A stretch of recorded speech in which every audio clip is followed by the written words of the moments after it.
ሰላም የተወደዳችሁ ውድ የህይወት ቲቪ ተመልካቾቻችን እንደምን ሰንብታችኋል? እንደምን ቆይታችኋል? የዘወትር በየሳምንቱ ወደ እናንተ የሚቀርበው ህይወት ወቅታዊ የተሰኘው ፕሮግራማችን ነው። በዛሬ ፕሮግራማችን ከኢትዮጵያ ቃለ ሕይወት ቤተክርስቲያን የሰብአዊ ድጋፍና ልማት ኮሚሽን ኮሚሽነር ዶክተር ተፈራ ተልቦሬ ጋር ከልማት ኮሚሽኑ ጋር ተያይዞ ወቅታዊ በሆኑ ጉዳዮች ላይ ቆይታ የምናደርግ ይሆናል። ፕሮግራሙን በማስተዋወቅ በመምራት ከእናንተ ጋር ቆይታ የማደርገው ነው ማንከሌል ነኝ። እስከ ዝግጅታችን ፍጻሜ ድረስ አብራችሁ እንድትቆዩ በአክብሮት ተጠይቃለሁ። ዶክተር ፈቃደኛ ሆነው እንግዲህ ይሄ ሁለተኛዎት ነው ቆይታ ሲያደርጉ ከኛ ጋር ልማት ኮሚሽኑ እያደረጉ ያሉ ወቅታዊ ስራዎችን ያነሳን ቆይታ እናደርጋለን። ለዚህ ግን ፈቃደኛ ሆነው ወደ ስቱዲዮአችን ድረስ በመምጣት ቆይታ ለማድረግ ፈቃዶትን ስለሰጡን ከልብ አመሰግናለሁ። እኔም ከልብ አመሰግናለሁ። እሺ ዶክተር፣ እንግዲህ ዛሬ የተገናኘንበት ዋና አጀንዳ ሰሞኑን በጥር ወር ላይ ልማት ኮሚሽኑ በሁለት ክልሎች የንጹህ መጠጥ ውሃና ሳኒቴሽን ፕሮጀክት ይፋ አድርጓል። ይሄ ትልቅ ስራ ነው የተሰራውና የኢትዮጵያ ቃለ ሕይወት ቤተክርስቲያን የሰብአዊ ድጋፍና ልማት ኮሚሽን ዘርፈ ብዙ በልማቱ ዙሪያ በሰብአዊ ድጋፍ ዙሪያ እየሰራ ይገኛል።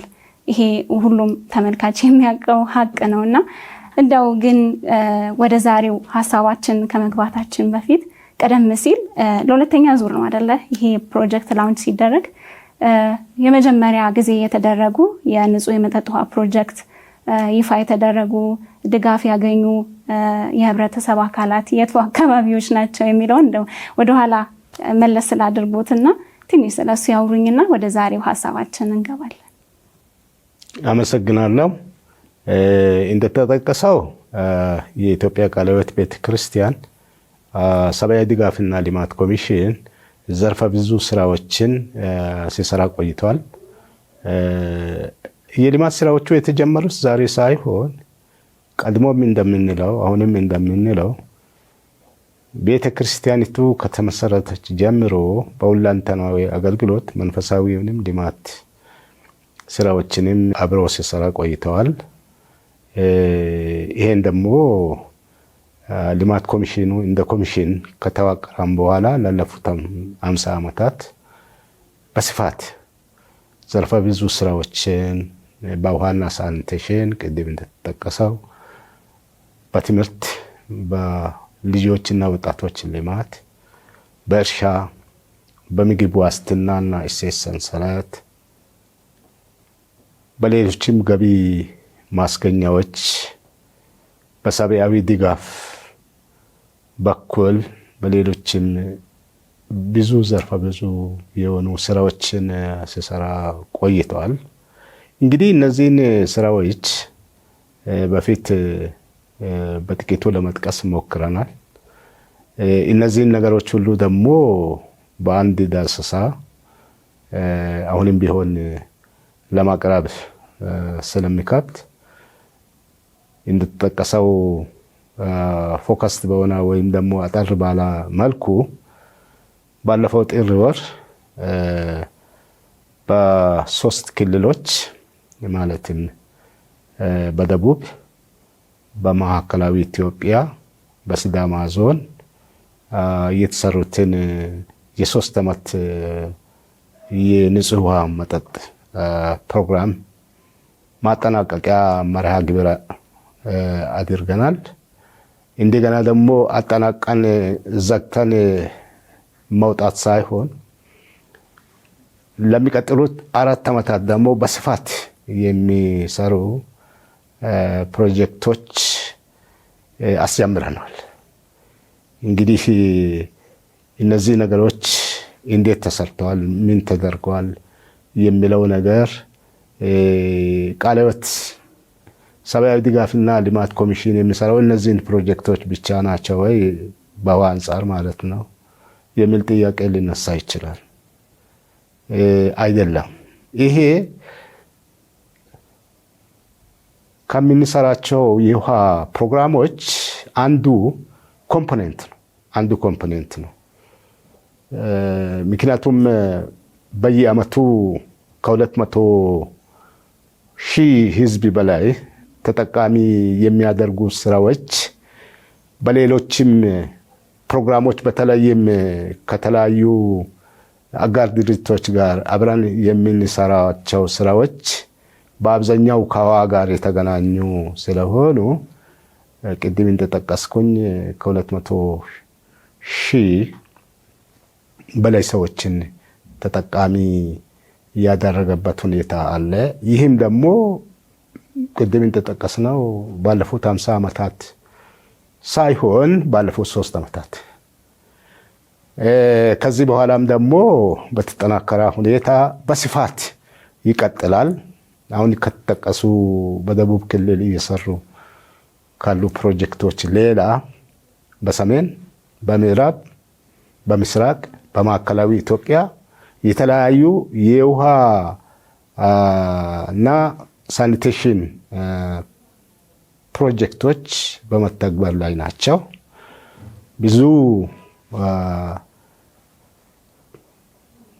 ህብረተሰብ ክፍሎችን፣ ሴቶችን፣ ልጆችን፣ አካል ጉዳት ያለባቸውን፣ ውስንነት ያለባቸውን እንደገና ደግሞ ሽማግሌ አሮጊቶችን በመጥቀም ላይ ይገኛል ማለት ነው። ወደዚህ ስንመጣ ቅድም እንደጠቀስኩኝ ባለፈው ወር በጥር መጨረሻ ከቲር አውስትራሊያ በተገኘው ማለትም ከአውስትራሊያ ሰብአዊ ድጋፍና ልማት ኮሚሽን ከተገኘው በጀት በቲር ፈንድ አውስትራሊያ አስተባባሪነት ላለፉት 4 ዓመታት በ3 ክልሎች በ6 ወረዳዎች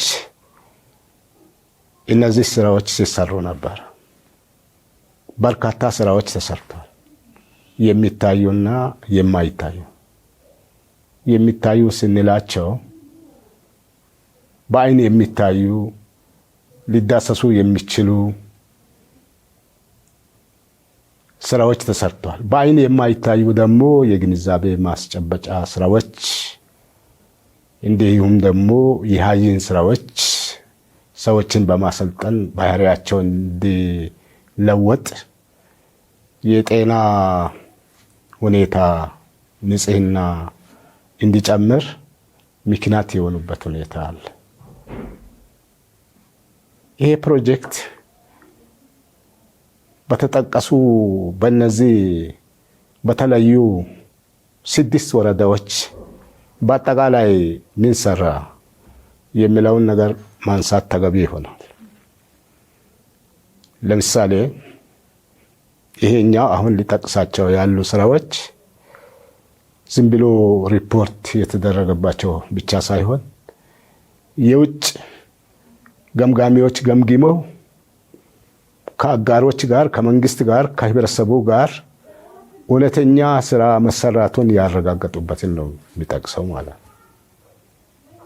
ለምሳሌ ከስራዎቹ በዋናነት መጥቀስ የሚችለው በእነዚህ 6 ወረዳዎች 207 የውሃ አውታሮች ተገንብተዋል።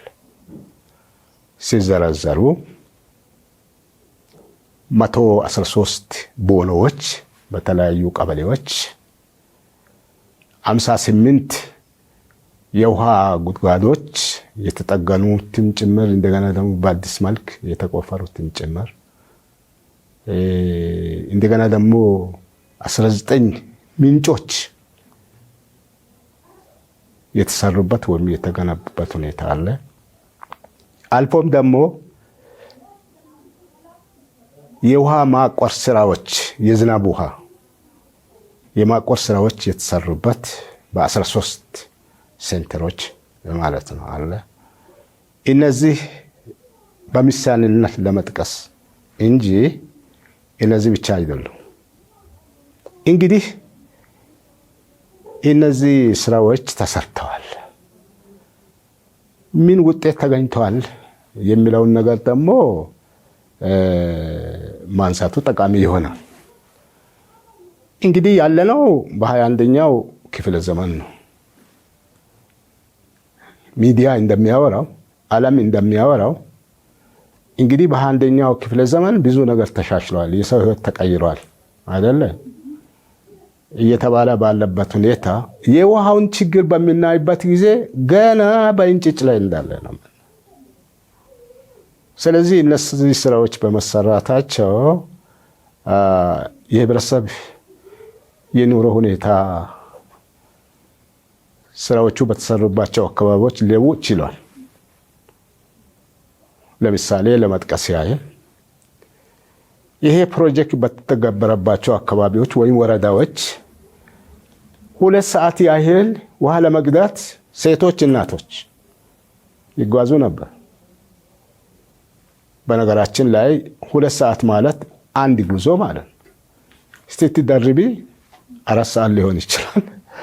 ነገር ግን እንግዲህ ግማሹ ቀን ውሃ ፍለጋ ላይ ውለዋል ማለት ሌላ ስራ የለም። ተማሪዎች ከትምህርት ቤት የሚቀርቡበት ለምሳሌ አቅመ ደካሞች ባሉባቸው አካባቢዎች ልጆች ቅድሚያ ለውሃ ስለሚሰጡ ከትምህርት ቤት የሚቀርቡበት ሁኔታ ነበር። በነገራችን ላይ በእነዚህ ሁኔታዎች የተደረገው ለውጥ ወይ የመጣው ለውጥ ነው ቢባል በአካባቢያቸው በ30 ደቂቃ የእግር ጉዞ ውሃ መቅዳት ይቻሉበት ማግኘት ይቻሉበት። ያ ውሃ ብቻ ሳይሆን ንጹህ ውሃ መቅዳት የቻሉበት፣ ጊዜያቸው መቆጠብ የቻሉበት፣ ሌላ ስራቸውን መስራት የቻሉበት፣ በዛ የሚወጣ የሚባክን ጉልበት ለሌላ ስራ እንዲውል፣ ለትምህርት እንዲውል፣ ለሌሎች ስራዎች እንዲውል የተደረገበት ሁኔታ አለ። አንዱ ለውጥ ነው። ሁለተኛው ለውጥ ያው ስለ ገጠር ምን ያህል እንደሚታወቅ ያለው እኔ ተወልጄ ያደኩኝ በገጠር ነው። ዛሬ አዲስ አበባ ብንሆን በነገራችን ላይ 5 ሊትር ውሃ አንድ ቤተሰብ ማግኘት ከባድ ነበር። ይሄ ነገር ሁኔታ ተለውጧል። እንዴት ተለወጠ? እያንዳንዱ ቤተሰብ በየቀኑ ቢያንስ 20 ሊትር ውሃ በአካባቢው በአቅራቢያው ማግኘት ችሏል። ይሄ ሌላው ለውጥ ነው ማለት ነው። የሚታይ ለውጥ ቅድም ያልኩኝ ማለት ነው። የሚታይ ለውጥ ማለት ነው። ሌላው ከዚህ የተነሳ ምን ለውጥ መጣ ቢባል እንግዲህ ይሄ ኮሌራ ሌላም የምንለው ውሃ ወለድ በሽታዎች የህብረተሰቡን ኢኮኖሚ ይበሉ ነበር። ሰዎች በዚህ ምክንያት ልጆችን፣ ህፃናትን፣ አዋቂዎችን ይዘው ወደ ተለያዩ የሕክምና ተቋማት እየሄዱ ብዙ ገንዘብ ይከፍሉ ነበር። ይሄ ሁኔታ ተለውጧል። አንደኛ በሽታው በዚህ በንጹህ ውሃ አቅርቦት ምክንያት በሽታው ራሱ ቀንሷል። በሽታው በመቀነሱ ለሕክምና የሚወጡ ወጪዎች ቀንሰዋል። እንግዲህ ሌላው ምንድን ነው? በዚህ ህብረተሰቡ ምን እያለ ነው የሚለውን ነገር ስናነሳ ቅድም እንዳለው ውሃ ትላንትም ችግር ነበር፣ ዛሬም ችግር ነው። እንግዲህ በዚህ ይሄንን ችግር በመፍታት ነው የውሃ ችግር በመፍታት ብዙ ችግር ነው የሚፈታው። የምግብ ችግር ይፈታል፣ የጤና ችግር ይፈታል አይደለ? ብዙ ችግሮች ይፈታሉ። ያለ ውሃ ምግብ አይበስልም፣ እህል አያድግም፣ እርሻ አይታረስም። ልክ ነው አይደለ? ገላችን ደግሞ ራሱ ያው ተፈጥሮ ጠረን ስላለው ይለወጣል። ይህን ሁሉ የሚያጸዳው ውሃ ነው። ስለዚህ ውሃ ሁሉ ነገር ነው። ያው ውሃ ህይወት ነው የሚባለውን እኔም አምናለሁ። የህይወት ውሃ አምላካችን ፈጣሪያችን ጌታችን ኢየሱስ ክርስቶስ ሆኖ ምድራዊ ውሃ እሱ የሰጠን ለእኛ እንድንጠቀምበት እንደገና ደግሞ ከችግራችን እንድንላቀቅ የሰጠው ግባት ወይም ሪሶርስ ስለሆነ ይህንን ሪሶርስ ህብረተሰብ አግኝቶ ፈጣሪን እንዲያመሰግን ኢትዮጵያ ቃለ ሕይወት ቤተክርስቲያን ሰብአዊ ድጋፍና ልማት ኮሚሽን ምክንያት እየሆነ ያለበት ሁኔታ ስለሆነ ይሄ ደግሞ ትልቅ ለውጥ እያመጣ በህብረተሰብ ላይ ያለ ስለሆነ ይሄ ደግሞ በዘላቂነትም የሚቀጥል ስለሆነ ለዚህ ደስተኞች ነን። ዶክተር በጣም ሰፊ ሀሳብ ነው የሰጡን። እንደው ከዚህ ፕሮጀክት ጠቀሜታ አንጻር ለማህበረሰቡ የሚሰጠው ጠቀሜታ ምን ያህል ነው ከውሃ ጋር ተያይዞ የሚለውን በማብራሪያ የተያያዘ ሀሳብ ነው ያጋሩን። እንደው ዶክተር የኢትዮጵያ ቃለ ሕይወት ቤተክርስቲያን ሰብአዊ ድጋፍና ልማት ኮሚሽን ከዚህ ከውሃ ጋር ባሻገር በትምህርት፣ በጤና፣ በተለያዩ የድጋፍ ዘርፎች ማህበረሰቡን እየጠቀመ ነው ያለው ለረጅም ዓመታት አሁንም እስካለንበት ዓመት ድረስ ማለት ነው። እንደው ግን ዛሬ ወደ ተገናኘንበት ሀሳብ ልመልሶትና ይህ ፕሮጀክት ስምምነቱ ቀደም ሲል እንዳነሱት ከቲርፈንድ አውስትራሊያና አውስትራሊያ የአይዲ ጋር ከኢትዮጵያ ቃለ ሕይወት ቤተክርስቲያን ሰብአዊ ድጋፍና ልማት ኮሚሽን ጋር በመተባበር ነውና እንደው የተካሄደበት ርቀት ምንድነው? ስምምነቱ እንዴት ነበረ የሚለውን እንዲሁም ደግሞ እነዚህ ፕሮጀክቶች ላውንች በሚደረጉበት ክልሎች ከፍተኛ የመንግስት አካላት ተገኝተዋል።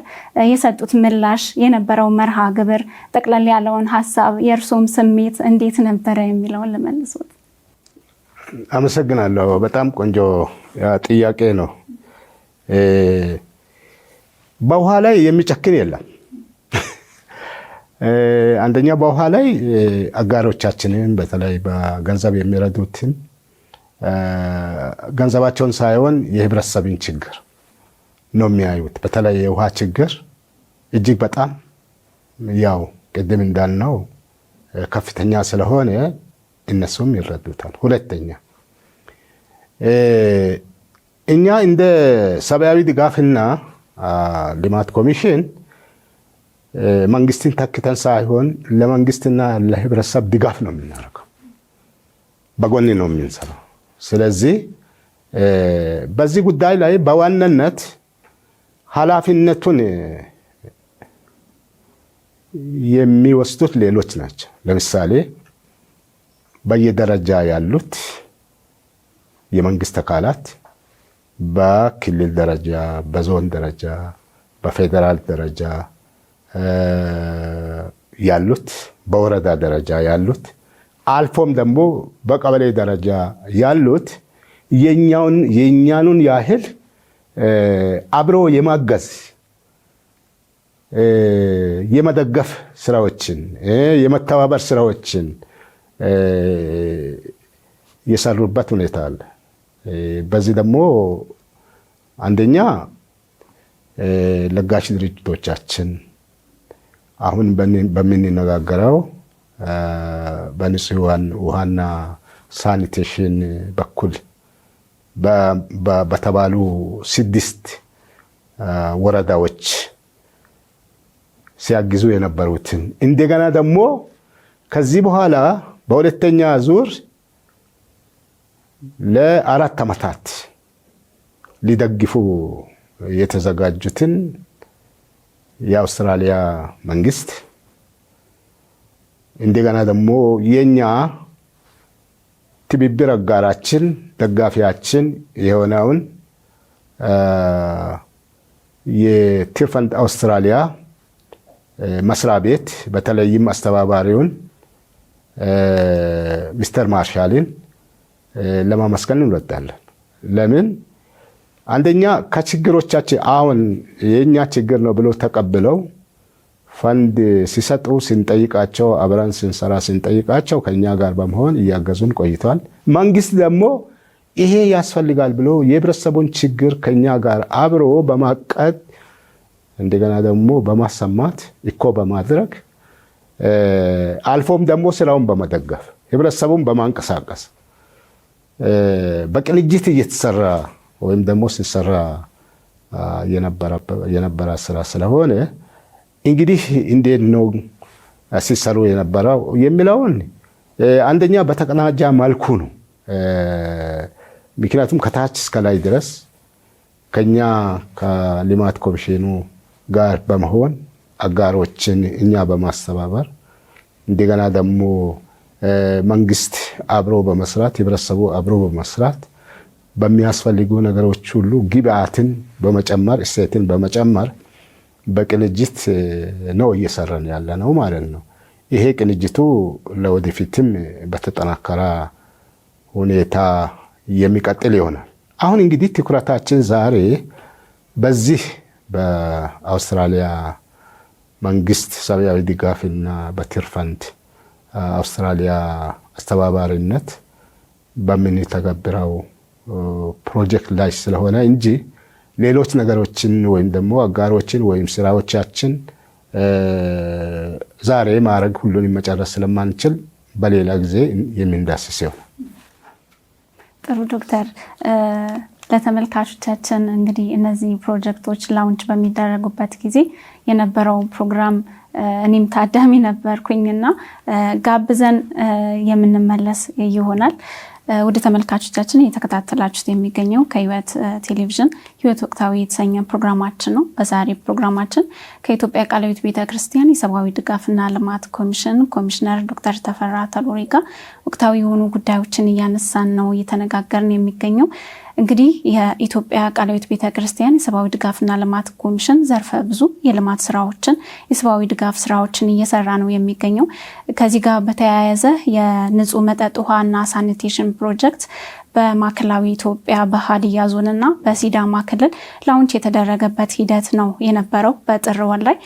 በዚህ ፕሮግራም ላይ ደግሞ ከፍተኛ የመንግስት አካላት ተገኝተዋል። በእለቱ የተሰማቸውን ስሜት ከልማት ኮሚሽኑ ጋር ያላቸውን የትብብር ስራዎች በቀጣይ እንዴት ይኬዳል የሚሉ ያነሷቸውም ነገሮች ነበሩ። ስሜታቸውን እኛም በእለቱ ተገኝተን ቆይታ አድርገን ነበረ ከአካላቶቹ ጋር። ይህንን ተመልከታችሁ ተከታትለን የምንመለስ ይሆናል። የኢትዮጵያ ቃለ ሕይወት ቤተክርስቲያን ሰብአዊ ድጋፍና ልማት ኮሚሽን በሲዳማ ክልል ስራ ያስጀመረው በዚህ ፕሮጀክት ብቻ ሳይሆን ቤተክርስቲያኒቱ የኢትዮጵያ ቃለ ሕይወት ቤተክርስቲያን ተብሎ ከተቋቋመበት ጊዜ ጀምሮ ስራዎችን በሁለንተናዊ መልክ አቀናጅቶ ሲሰራ የነበረ 100 ዓመት ለሚጠጉ ዓመታት አብሮ ከህብረተሰብ ጋር የተጓዘ በዚህ በሲዳማ ክልል ስለ ኢትዮጵያ ቃለ ሕይወት ቤተክርስቲያን እና ስለ አገልግሎቱ ስለ ሰብአዊ ድጋፍና ስለ ልማት ኮሚሽኑ መነገር እስከማያስፈልግ ድረስ የሚያውቁ ወገኖች አብሮ ያደጉ የተወለዱ ያሉበትና ሰብአዊ ድጋፍና ልማት ኮሚሽኑ ከህብረተሰብ ጋር ሆኖ የህብረተሰብ ልጅም አባቲም ሆኖ ደጋፊ ሆኖ በዋናነት የህዝቡን ኃላፊነት የያዘው መንግስትን በማገዝ ህብረተሰቡ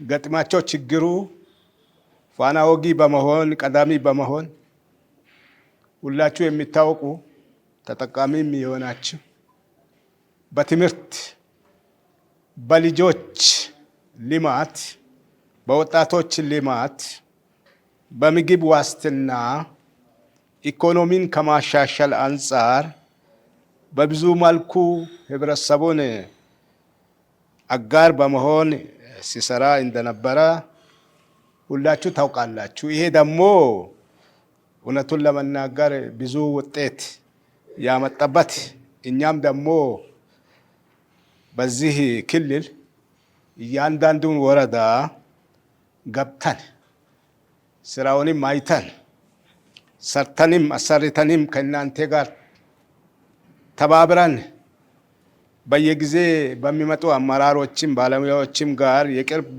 ግንኙነት ፈጥረን ሲንሰራ የቆየንበት ነው።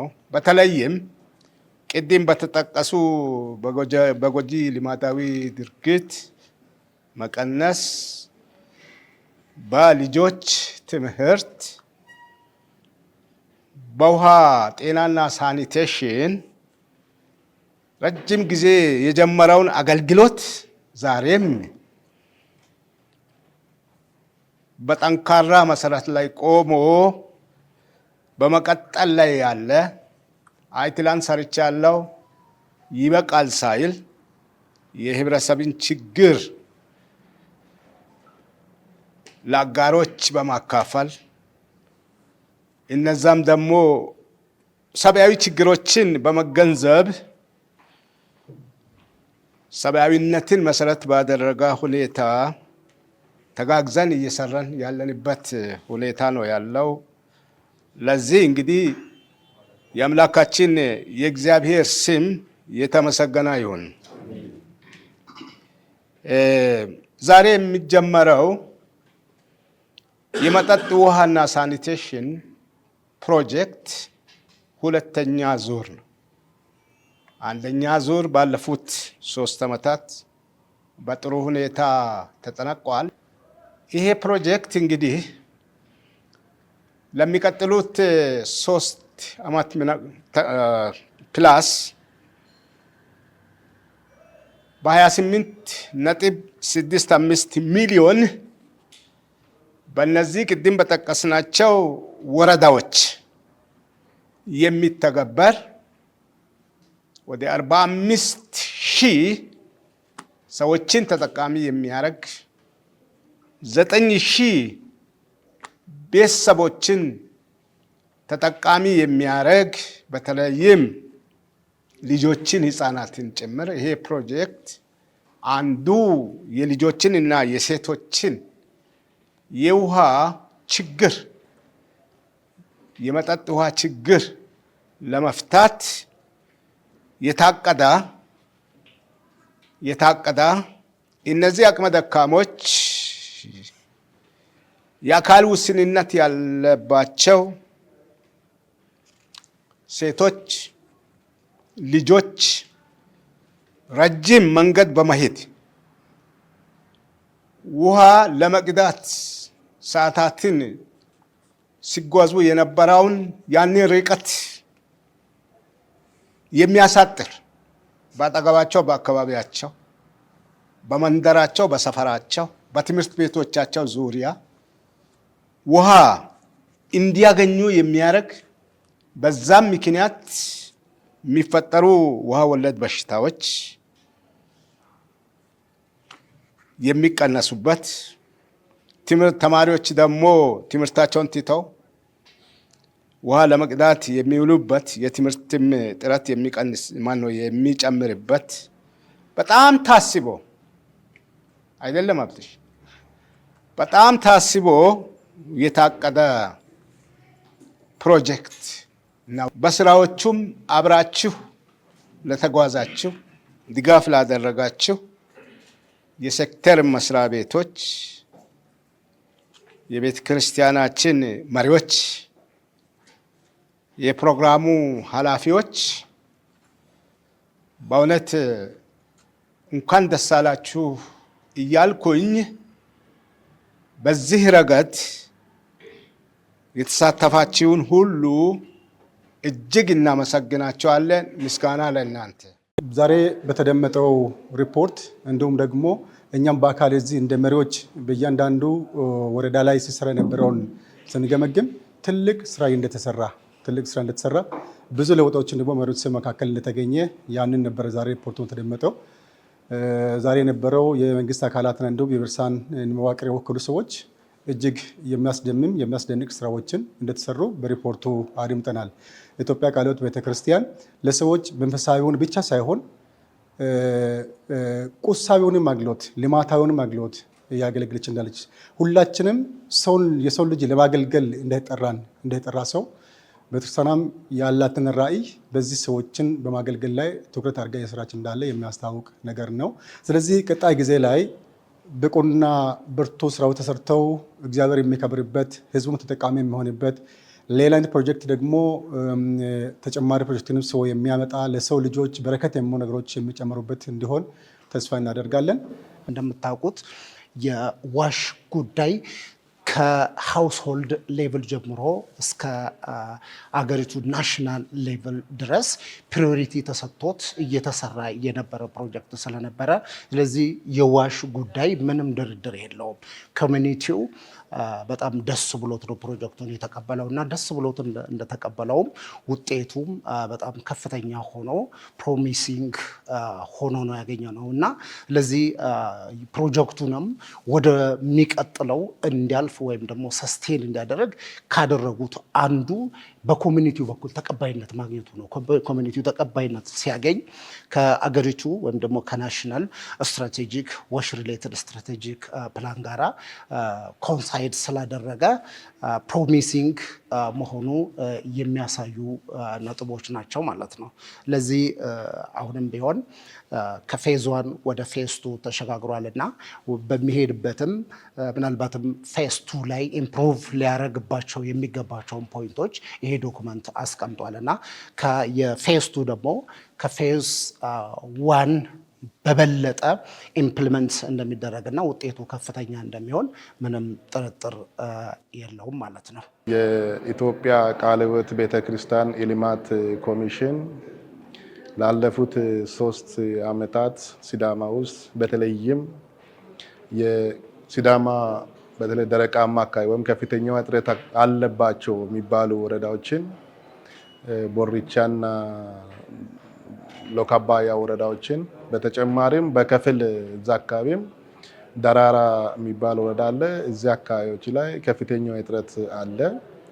ለነዚህ አካባቢዎች በጣም በሚገርም ሁኔታ ከ642,000 በላይ ህብረተሰብ ተጠቃሚ የሚያደርግ የአባዳ ቦሪቻ መጠጥ ውሃ ተቋም አለ።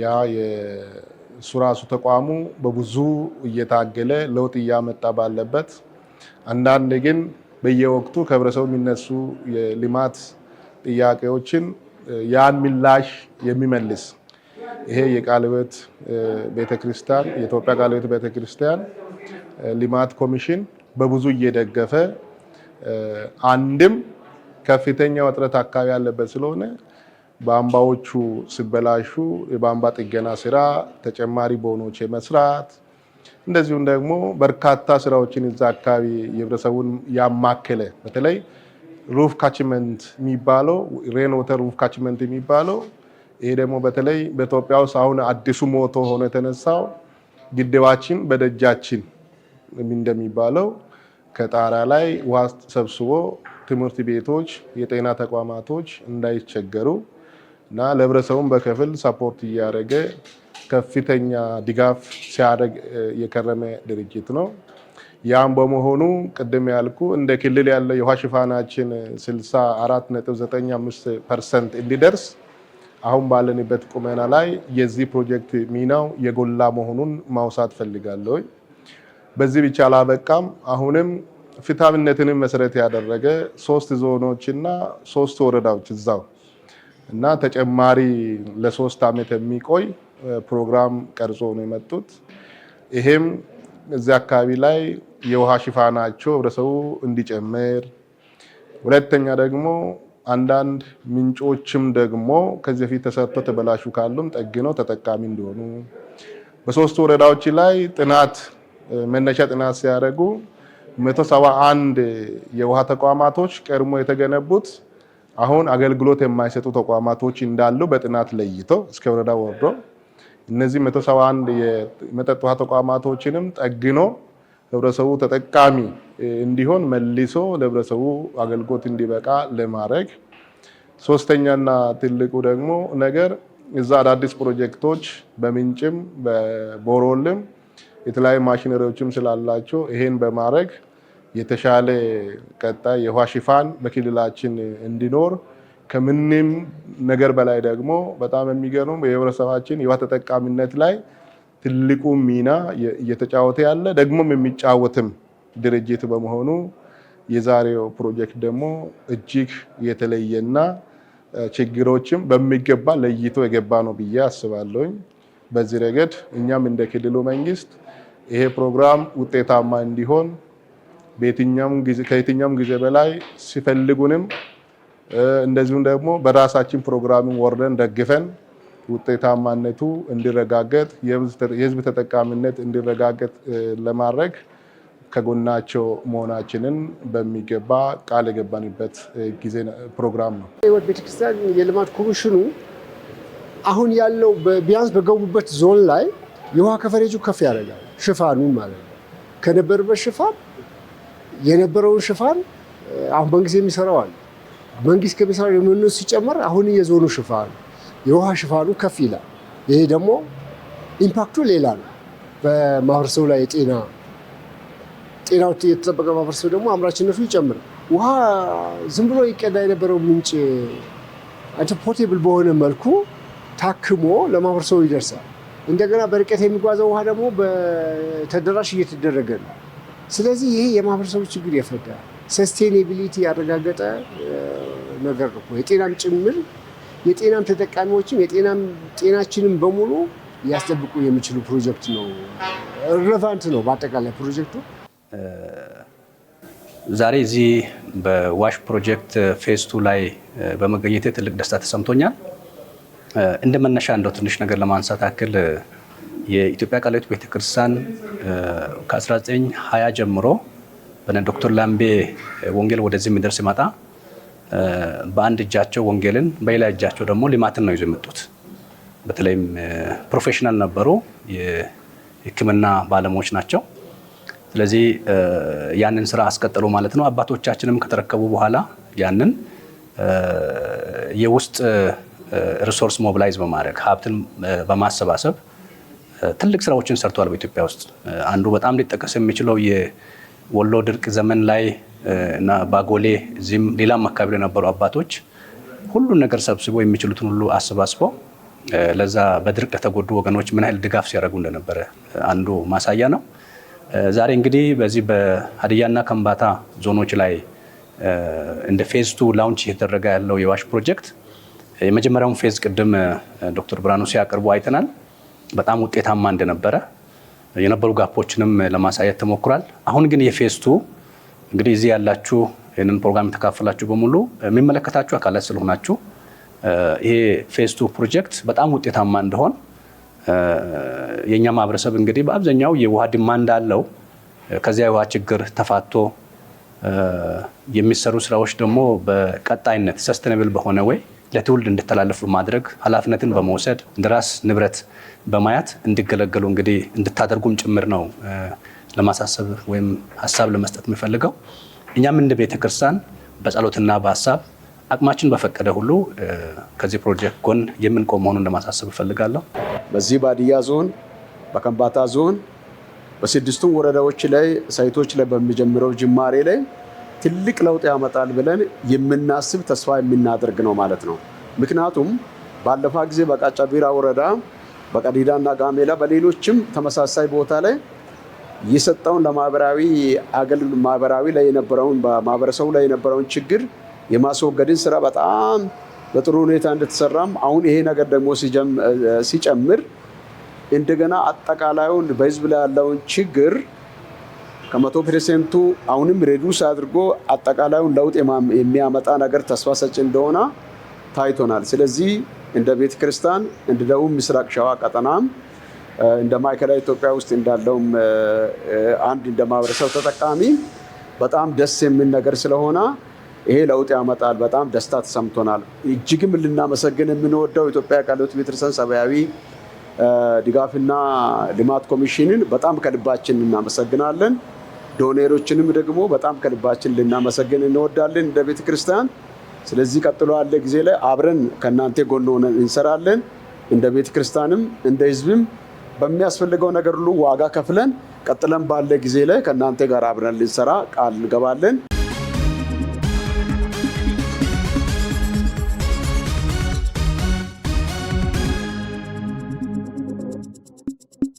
እንግዲህ ተመልሰን ተገናኝተናል። ዶክተር ቆይታችን ጥሩ እንደሆነ ተስፋ አደርጋለሁ። እርሱም ጥሩ ሀሳብ እያነሱልን ነው ያሉት። በዚህ አጋጣሚ ሳላነሳ ማላልፈው አንድ ጥያቄ ያለኝ ዶክተር፣ ቅድም ሲያነሱ ነበረ መጀመሪያ አካባቢ የህብረተሰቡ ማነቆ የሆኑ ችግሮችን ለይቶ በማወቅ የሰብአዊ ድጋፍ ልማት ኮሚሽኑ እያደረገ ያለው ስራ አለና እርስዎ አንዳንዴ ይሄ የንጹህ መጠጥ ውሃ አንስተው ቅድም በጣም ሴቶች፣ እናቶች ረዥም ርቀት በመጓዝ የንጹህ ውሃ መጠጥ ውሃ ለማግኘት ይሞክራሉ እና የሰብአዊ ድጋፍና ልማት ኮሚሽኑ ደግሞ በተለያየ ጊዜ ይህንን የህብረተሰብ አካላት ድጋፍ እያደረገ ነው የሚገኘው። እንደው ፕሮጀክቱ ከተጠናቀቀ በኋላ እነዚህ የመጠጥ ውሃ ተጠቃሚ የሚሆኑ የህብረተሰብ አካላት ያዩት ፊሊንግ ማለት ሲሰማቸው ስሜታቸውን እንደው በእለቱ ተገኝተው በተለያየ አጋጣሚ ያዩት የታዘቡት ስሜት ካለ በእርሶ የፈጠረ ትዝታም ካሉት ገጠመኝም ካሉት እንደው ያጋሩ። በጣም ጥሩ ጥያቄ ነው። ቅድም እንዳልኩኝ ውሃ ህይወት ነው ብለናል። ሰዎች ውሃ በማጣታቸው ውሃው ደግሞ ችግራቸው ሲፈታና ውሃውን መጠጣት ሲጀምሩ ያለው ስሜት ከነበረው ስሜት በጣም ይለያያል። ለምን? ብዙ ጊዜ ይሄ ውሃ ሲመጣ በተለይም የውሃዎቹ ስራዎች ተሰርተው ቦኖዎች ተሰርተው ቧንቧዎች ተዘርግተው ከፍተው መጠጣት ሲጀምሩ ለነሱ እንደገና እንደማወለድ ነው የሚታየውና እልልታ፣ ጭብጨባ፣ እግዚአብሔርን የማመስገን ነገር አንደኛ ደግሞ ከዛ ባሻገር ድርጅቱንም ወይም ልማት ኮሚሽኑን የማመስገን ነገር፣ አጋሮችን የማመስገን ነገር፣ አብሮ ደግሞ የሰሩትን ያቀነባበሩትን ክፍሎች የፕሮጀክት ማኔጀሮችንም የማመስገን ነገር እውነቱን ለመናገር ከልክ ያለፋ ነው ማለት እችላለሁ። ለምንድን ነው አንዳንድ ጊዜ እኔ እንዴ ይሄ እኮ ትንሽ ነገር ነው ብዬ አስባለሁ። ነገር ግን ለካ በእኔ አእምሮ ትንሽ ነገር የመሰለው በእነሱ አእምሮ በጣም ትልቅ ነገር። ምክንያቱም ይኸው እኛ አሁን ይኸው የተሸገው እየጠጣ ስለዚህ ለእኛ አልፈናል። ለእኛ ይሄን ያህል ኢምፓክት እንዳለው አናይም። ነገር ግን ለነሱ ይሄንን ለውጥ ያላዩበት እንደገና ደግሞ እንደማይወለድ ነው የሚለው ምንድን ነው? በእውነት የኩሬ ውሃ ሲጠጡ ከነበረበት፣ ወራጅ ውሃ ሲጠጡ ከነበረበት፣ ጎርፍ ውሃ ሲጠጡ ከነበረበት በእውነት የተጣራ ንጹህ ነው ተብሎ የተሰራ ወደ አካባቢያቸው፣ ወደ መንደራቸው፣ ወደ ሰፈራቸው ውሃ መጥቶ ብዙ ቦታ ሳይሄዱ ቅድም እንዳልነው በ30 ደቂቃ ርቀት አግኝተው ውሃ መጠጣት መቻላቸው ትልቅ ለውጥ ነው በብዙ አንጻር ቅድም እንዳልነው ማለት ነው። ስለዚህ ስሜቱ እኔ ከሚገምተው በላይ ነበር። እንደ ምሳሌ ልጥቀስሽና እንግዲህ ይሄ ስራ በቲር አውስትራሊያ ሰብአዊ ድጋፍ የሚሰራ ስራ ስለሆነ የአውስትራሊያ መንግስት የኢትዮጵያ አምባሳደር ተወካይ ባለፈው ከምረቃው በኋላ ሄዶ ነበር፣ ቦርቻ ወደሚባል አካባቢ ማለት ነው። እዛ ጋር አቀባበላቸው ስሜታቸው እውነቱን ለመናገር ያው እንግዳ ስለመጣ ሳይሆን ከውስጣቸው የሚፈነቅለው ስሜት አንደኛ እውነትም እንደው የበለጠ ለህብረተሰቡ ቢሰራ እንደገና ደግሞ እነዚህ ሰዎች ፍቅራቸውን የሚያሳዩት ከምን አንጻር ከተደረጋቸውም ነገር አንጻር ስለሚያሳዩ ያኔ የነበረው አቀባበል እኔ ራሴ ተገኝቼ ስላየው በተለይም አቅመ ደካማ የሆነች ሴት ብዙ ቤተሰብ የሌላት ሴት ውሃ ስትቸገር ለንጽህና ለምንም ለመጠጥም ማለት ነው። ይሄ ፕሮጀክት በመሰራቱ ምክንያት ወደ ራሷ ቤት ውሃ ተስቧል። እሷ ውሃ አንደኛ እየጠጣች ነው ቀጥታ፣ ሁለተኛ ደግሞ ኢንካም ጀነሬት እያደረገች ነው እዛ አካባቢ። ይሄ ነገር ሲታይ ይሄ ለውጥ ነው። ለምን ፕሮጀክቱ የአካል ውስንነት ያለባቸውን የማህበረሰብ ክፍሎችን የሚያካትት ስለሆነ ማለት ነው። ስለዚህ ለጠየቅሽኝ ጥያቄ እውነቱም ለመናገር ሰዎቹ የሚያሳዩት ስሜት አቀባበልና የሚነግሩት ታሪካቸው ከየት ወዴት እንደመጡ ምን ለውጥ እንዳያገኙ ሲታሰብ እውነቱን ለመናገር የሚያስደስትም ነው የሚያስለቅስም ማለት ይችላል። መልካም ዶክተር፣ እንደው እግዚአብሔር ከብሯል አይደል? በዚህ እግዚአብሔር የሰጠንን የተለያዩ ስራዎች እኛ በሰጠናውን ባለንበት ሂደት ነው ወደ ፍጻሜ ወደ ማለት ምን ተገብረው ምናካሄደውና እናንተም ደግሞ እግዚአብሔር የሰጣችሁን ይህንን እድል ተጠቅማችሁ እንደዚህ ማስፈጸም መቻል ትልቅ ስራ ነው አይደል? በጣም ብዙ ውጣ ውረዶች ይኖራሉ ብዬ አስባለሁ። እግዚአብሔር ረድቷችኋል። ሰዎችም እግዚአብሔርን ሲያመሰግኑ ማየት እድለኝነት ነው። አንዱም ወንጌል ይሄ ነው አይደል? ልማት ኮሚሽኑ ከሚያደርጋቸው ስራዎች ባሻገር ወንጌልንም ነው እያሳያለው የክርስቶስን ደግነት፣ ቸርነት ማድረግ እንደሚችልና እግዚአብሔር ይባርካችሁ ለማለት ፈልጋለሁ። በዚህ አጋጣሚ ወደ ሶስተኛ ጥያቄ የምገባው ይህ ፕሮጀክት መቼ ይጠናቀቃል? እንደው በቁጥር ደግሞ መግለጽ የምንችለው ይኖር ይሆናል ወይ? የህብረተሰብ ቤተሰብ ስንት የቤተሰብ አካላትን ነው ተጠቃሚ የሚያደርገው? መቼ ይጠናቀቃል ፕሮጀክቱ የሚሉትን ጉዳዮች እናንሳለን። ቅድም ለመጥቀስ እንደሞከርኩኝ 2 ዙር ነበረው ይሄ ፕሮጀክት። የመጀመሪያ ዙር በፈረንጆቹ አቆጣጠር ከጥር 2022 እስከ ታኅሳስ 2025 ለ4 ዓመት ነው የሰራው። እንግዲህ በዋናነት ባለፈው የማጠናቀቂያ መርሃ ግብር ያካሄድ ነውና እንደገና ለሚቀጥለው ፌዝ መሰረት የጣልንበት ፕሮግራም ነበር። እንግዲህ ይሄ የተጠናቀቀው ፕሮጀክት 24000 ቤተሰብ 112000 ሰዎችን ተጠቃሚ ያደረገበት ፕሮጀክት ነው። የተሰራው ቅድም እንዳልኩኝ በ3 ክልሎች ነው፣ በ6 ወረዳዎች ነው። ፕሮጀክቱ የተሰራው በ40 ሚሊዮን ብር ነው። እውነቱን ለመናገር ለ6 ወረዳዎች ለ3 ዞኖች 40 ሚሊዮን ብዙ ነው ወይ የሚለው ጥያቄ ሊነሳ ይችላል። ብዙ አይደለም፣ ነገር ግን ስራው ብዙ ነው። አንደኛ የኢትዮጵያ ቃለ ሕይወት ሰብአዊ ድጋፍና ልማት ኮሚሽን በትንሽ በጀት ብዙ ስራ በመስራት ይታወቃል። እነዚህ ሁሉ የጠቀስናቸው ስራዎች በዚህ በጀት ነው የተሰሩት። በዚህ በጀት ብቻ ሳይሆን የህብረተሰብ ተሳትፎን ብንጨምር እኛ የለጋሹን ብቻ ሪፖርት አደረግን እንጂ 80 ሚሊዮንም ሊሆን ይችላል። ለምሳሌ በዚህ ሂደት 2119 ሰዎች በቀጥታ ተሳትፈዋል። ቧንቧዎቹ ሲዘረጉ፣ መሬቱን ሲቆፍሩ የነበሩ፣ ቦይ ሲቆፍሩ የነበሩ፣ ውሃም ሲቀዱ የነበሩ፣ ምን የሚያደርጉ ሰዎች የዛ ሁሉ ሳይከፈል ነው። ማለት ምንድነው? በውሃ ላይ ለሚሰራው ስራ ተሳትፎ አይቆጠም፣ ህብረተሰቡ አይቆጠም። ለጋምተኛን የለው።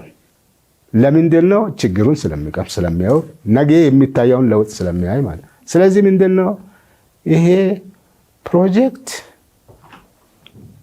ወደ 112,000 ሰዎችን ተጠቃሚ አድርጓል በውስን በጀት። ቅድም የጠቀስናቸው ስራዎች እውነቱን ለመናገር በስፋት ነው የተሰራው። ወደ 50 ኪሎ ሜትር ቧንቧ ነው የተዘረጋው ከቦኖ ወደ ቦኖ። አሁን ለምሳሌ ይሄ ሲዘረጋ ከደብረ ዘይት ያልፋል ማለት ነው። ቀላል እንዳይመስል እና ምንድነው ህብረተሰቡም ተሳትፎ ከፍተኛ ነበረ። እንደገና ደግሞ ተጠቃሚነቱም ከፍተኛ ነበረ። ይሄ ከቦኖ አልፎ እኮ ወደ የቤታቸው ውሃ የሳቡ ሰዎችም አሉ ያላቸው ማለት። አንደኛ አሳታፊም ነበር። ለምንድነው? የህብረተሰቡም አቅም ግንዛቤም እያደገ ስላለ እንደውም ከማህበር ወደ ራስም የሚባል ወደ ቤተሰብ የሚባልም ነገር ኢኒሺዬሽን የመጣው በዚህ በቃለ ሕይወት ኢንተርቬንሽን ነው ማለት እችላለሁ። በዛ አካባቢ ማለት ተሆል ነገሩን ወይም ደግሞ ሁሉንም ነገር ማጠቃለል ሳይሆን ፕሮጀክቱ ሲተገበርበት በነበረባቸው ሁኔታዎች ማለት ነው። እሺ ይህንንማ የማጠናቀቂያ መርሃ ግብሩን አካሄድን። ግን ቀጥሎ የተካሄደው ምንድነው? አንቺም እንደምታውቂ ምንድነው የሚባለው? ያንን ዘግተን አዲሱን ነው የከፈት። እንደውም አዲሱ ፕሮጀክት ተመሳሳይ ስራዎችን የሚሰራ ሲሆን አንደኛ አካታችነቱ የጨመረ ፕሮጀክት ለምሳሌ ባለፉት 4 ዓመታት እንደገለጽ ነው ከ2022 እስከ 2025 6 ወረዳዎች ሲተገበር ነበር። አሁን ደግሞ ይሄ ፕሮጀክት ሰፍቶ በ9 ወረዳዎች በተለይም ትኩረት የሚያደርገው በማዕከላዊ ኢትዮጵያ ክልል ነው። አልፎም ደግሞ ሁለተኛው ክልል በሲዳማ ክልል ነው። በሲዳማ ክልል በ3 ወረዳዎች ላይ አላታ ወንዶን፣ ሸበዲኖን ጨምሮ ማለት ነው፣ ዳሌን ጨምሮ ማለት ነው። እንደገና በማዕከላዊ ኢትዮጵያ በ2 ዞኖች በከምባታ እንዲሁም ደግሞ በሀዲያ ዞኖች ባሉት 6 ወረዳዎች እንግዲህ ወረዳዎቹን እያንዳንዱን መጥቀስ አስፈላጊ እንደሆነ ለምሳሌ አላውቅም እንጂ ዳምቦያ፣ አንገጫ እንደገና ደግሞ ቀዲዳ ጋሜላ የሚባሉ ወረዳዎች አሉ በከምባታው በኩል። በሀዲያው በኩል ደግሞ ሶሮ አለ፣ ሚሻ፣ ሌሎች እነዚህ 3 ወረዳዎችን አካቶ በ9 ወረዳዎች በተመረጡ ቀበሌዎች የሚሰራ ፕሮጀክት ነው። በዚህ በሚቀጥሉት 4 ዓመት 351 የውሃ አውታሮች የሚገነቡ ነው የሚሆነው። 351 እነዚህን አዳዲስ ቦኖችን ጭምር የሚጠገኑ ቦኖችን ጭምር የሚዘረጉ ቧንቧዎችን ጭምር ውሃ ሃርቬስት የምንለው ማቆሩን ጭምር እንደገና ደግሞ ጥልቅ ውሃ ጉድጓድ ቁፋሮም ጭምር እነዚህ እንደገና ደግሞ የህብረተሰብ ማነው ስልጠናዎችን ጭምር የውሃ አስተዳደር ኮሚቴዎችን ማዋቀርም ጭምር ከ200 በላይ ኮሚቴዎች። ምክንያቱም ያ ደግሞ ወሳኝ ነው። ለምን አስተዳደር ከሌላ ውሃ ያው በራሱ ቶሎ ሊበላሽ የሚችል ስለሆነ ያንን ለዘለቄታው የሚያስተዳድሩ ኮሚቴዎችን በማቋቋም በመስራት የሚሰራ ስራ ነው የሚሆነው። አሁንም ቢሆን ስራችን ቅንጅት ያለው ነው የሚሆነው። መንግስት፣ ህብረተሰብ እንደገና ደግሞ እኛ እንደ አስተባባሪ ድርጅት ወይም ደግሞ እንደሚተገብር ድርጅት ቀጥሎ ደግሞ እኛን የሚደግፍ ለምሳሌ የሚደግፉ ድርጅቶች ቲር ፈንድ አውስትራሊያ፣ የቲር ፈንድ አውስትራሊያ ባሻገር ከበስተኋላ ያለው ዶነር የአውስትራሊያ መንግስት ጭምር በቅንጅት ልክ የመጀመሪያውን ዙር ከሰራነው የበለጠ ቅንጅት ተፈጥሮ የሚሰራና እንደውም የተሻለ ለውጥ ነው የሚያመጣው ፕሮጀክት ብለን እናስባለን። ለዚህ ፕሮጀክት በአጠቃላይ 90 ሚሊዮን ብር ነው የተመደበው። በሚቀጥሉት 4 ዓመታት ይሄ ስራ በ9 ወረዳዎች ላይ የሚሰራ ስራ 90 ሚሊዮን ብር በጀት ተበጅቷል። በጀቱ ተፈቅዷል። አሁን ስራ ውስጥ ኦልሞስት ገብተናል ማለት እና ይህንን ደግሞ ባለፈው በነበረው መርሃ ግብር ማስጀመራችንን ይፋ አድርገናል። አንዱ ምናልባት ሳልጠቅስ የማላልፈው ነው። ቅድም ብያለሁኝ እንደው በፊት እንደው የውሃ መንግስት በቃ ብዙ አካላት የውሃ ሽፋን በጣም እንደጨመረ ሪፖርት ይደረጋል። ግን አንዳንድ ቦታዎች ላይ ስቲል የውሃ ሽፋን ከ3 ዓመት በፊት የተጠናቀቀው ፕሮጀክት ሲጀመር ማለት ነው የውሃ ሽፋን ይሄ ጥናት በተሰራው መነሻ ጥናት 38% ነበር። አሁን ይሄ ፕሮጀክት ሲግኒፊካንትሊ ምን ለውጥ መጣ ከሚባሉ አንዱ የውሃ ሽፋን በነዛ ወረዳዎች ጨምሯል። ለምሳሌ ከ38 ወደ 54 ከፍ ብሏል ሽፋኑ ማለት። ይሄ ትልቅ ኮንትሪቢዩሽን እውነቱን ለመናገር ማለት ኮንትሪቢሽን አንደኛ ለመንግስት ለህብረተሰብ ጥቅም ማለት ይሄ ማለት ወደ 14 እጅ ልዩነት ይሄ ፕሮግራም ወይም ፕሮጀክት ሊያመጣ ችሏል ማለት ነው። እንግዲህ በሚቀጥሉት 4 ዓመታት የሚተገበሩ ፕሮጀክቶች በነበሩ ፕሮጀክቶች አይቀጥሉም። በአዳዲስ ፕሮጀክቶች በመጀመሪያ ዙር እድሉ ባልተደረሰባቸው ጥናት ተደርጎ ኦልሬዲ በተለየባቸው እንደው ችግሮቹ የከፋ ችግር ባለባቸው አዳዲስ ወረዳዎች ነው የሚተገበረው ማለት ነው። ስለዚህ ተደራሽነቱን የምናረጋግጠው አዳዲስ አካባቢዎችን በመድረስና በመሸፈንም ጭምር ነው ማለት ነው። ጥሩ ዶክተር፣ እንግዲህ ቀጣይ የተያዙ የታቀዱ ብዙ ፕሮጀክቶች እንዳሉ ተስፋ አደርጋለሁ። እነሱም ፕሮጀክት ደግሞ ይፋ በሚሆንበት ጊዜ ዳግም ቆይታ ከእርሶ ጋር እንደሚኖረን ተስፋ አደርጋለሁ። እኔ ግን ለዛሬ ያለኝ ጥያቄ ጨርሻለሁ። በእርሶ በኩል ቀረ የምትሉት ማንሳት የሚፈልጉት ሀሳብ ካለ? በጣም ጥሩ። እንግዲህ አሁን ቅድም ያልሽው ፕሮጀክቶች ሌሎችም እኛ ብዙ ፕሮጀክቶች አሉ። በዚህ ፕሮጀክቶቹ ከኮምፓሽን ኢንተርናሽናል ጋር በስፋት የምንሰራው የወጣቶችና ልማት ፕሮግራሞች አሉ። በነዛ ስር ብቻ ራሱ ከ118 ፕሮጀክቶች በላይ አሉ።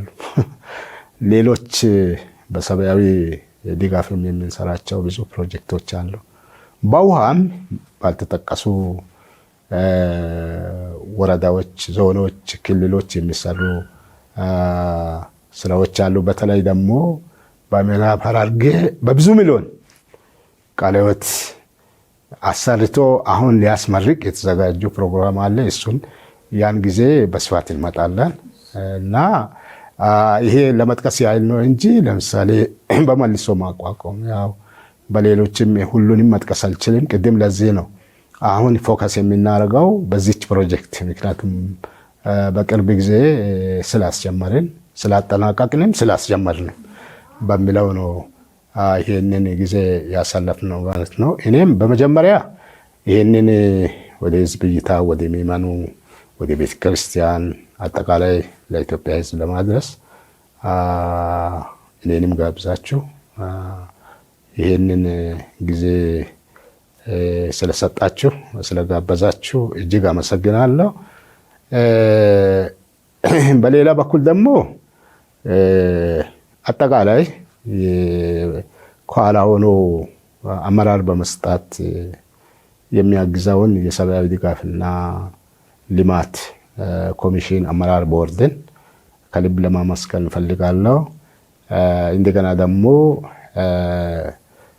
ማኔጅሜንቱን የሰብአዊ ድጋፍና ልማት ኮሚሽን ማኔጅሜንቱን፣ ፕሮግራም መሪዎችን በተለይ ዋና ሳኒቴሽን ፕሮግራምን በአጠቃላይ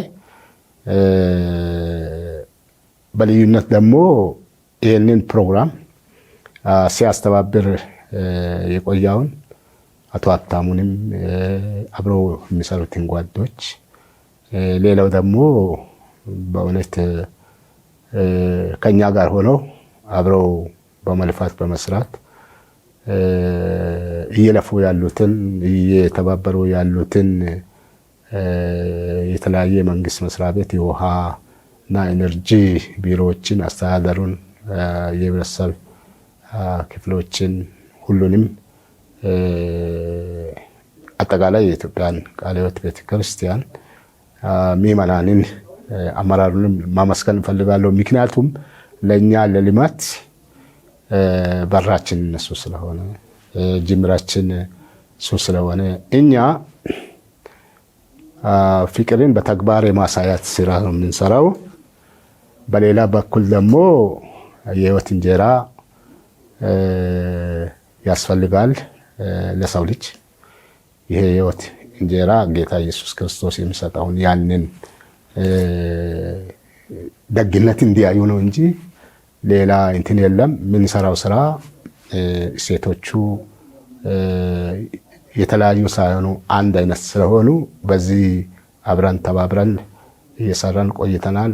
ለዚህ ሁሉ በዚህ የተሳተፉትን ወገኖች ከልብ ለማመስገን እፈልጋለሁ። ዶክተር እግዚአብሔር ያክብሩት ካሉት ሰዓት ጥቂቱን ለኛ ስላካፈሉን እንዲሁም ደግሞ ወደ ስቱዲያችን በመምጣት ይህን የመሰለ ቆይታ ስላጋሩን እግዚአብሔር ያክብርልኝ ለማለት ፈልጋለሁ። ውድ ተመልካቾቻችን እየተከታተላችሁት የነበረው ከህይወት ቴሌቪዥን ህይወት ወቅታዊ የተሰኘ ፕሮግራማችን ነው። ከኢትዮጵያ ቃለ ሕይወት ቤተክርስቲያን የሰብአዊ ድጋፍና ልማት ኮሚሽን ዶክተር ተፈራ ተሎሪ ጋር ይህን የመሰለ ቆይታ አደረግን። ቃል ምንገባላችሁ ግን የተለያዩ ወቅታዊ የሆኑ ከልማቱ ጋር ተያይዞ ፕሮግራሞች ሲኖሩ ዳግም ዶክተርን ወደ ስቱዲያችን ጋብዘን ወደ እናንተ የምናቀርብ ይሆናል። ፕሮግራሙን በማስተዋወቅ በመምራት ቆይታ ያደረኩት እኔ ሮማን ከሊል ከመላው የስቱዲዮ ባለሙያዎች ጋር በጋራ በመሆን ነበር። ከቀሪ የህይወት ቴሌቪዥን ፕሮግራሞች ጋር መልካም ቆይታ እንዲሆንላችሁ እመኛለሁ።